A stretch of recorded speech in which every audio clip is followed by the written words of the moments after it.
Alam niyo, nung ako ay grade 4 hanggang grade 5 hanggang grade 6, napakahigpit po ng nanay ko.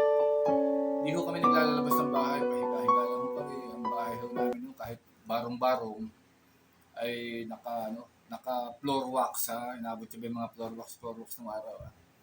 Kahit po barong-barong ang bahay namin, makalinis po sa bahay nanay ko. Pahiga-higa lang kami doon, kami magkakapatid. Si Johnny, ah, mga kapatid ko, pahiga-higa lang ho kami sa sahig. Nakakalabas lang kami ng bahay kapag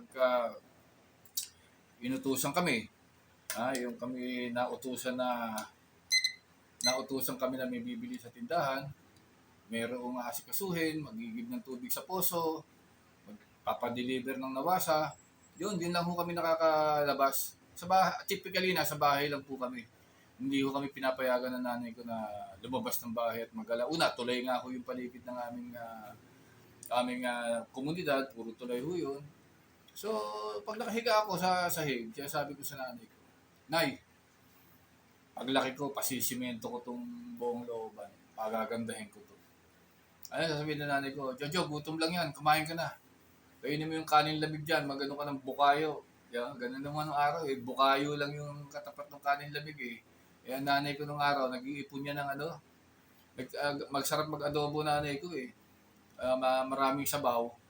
Yung sabaw ng adobo, lalagay sa isang garapon yun. So pagka ay lamig-lamig sa pateros nung araw eh pagdating ng gabi. Nagsesebo yung wala kaming rep nung araw eh. Nagsesebo yung sarsa ng adobo. So tasandukan nyo ng kanin, sa kanin lamig, talagang bibigyan ka ng putol-putol na panutsa. O, kain na kami.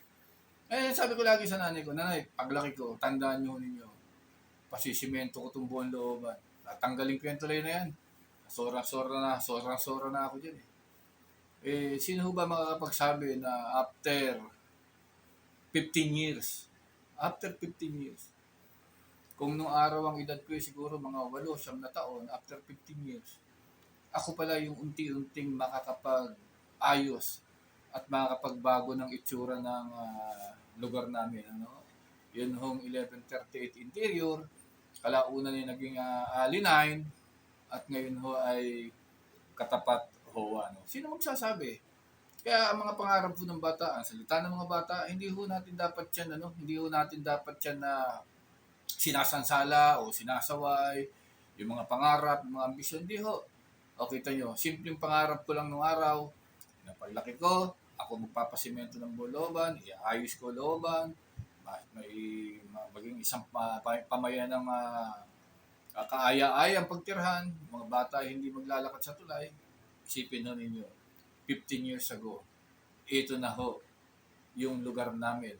Ito na ho yung dating 1138 interior, yung naging Ali9, at ngayon ay katapat ho. Di ba? Di ba? O, yun lang ho.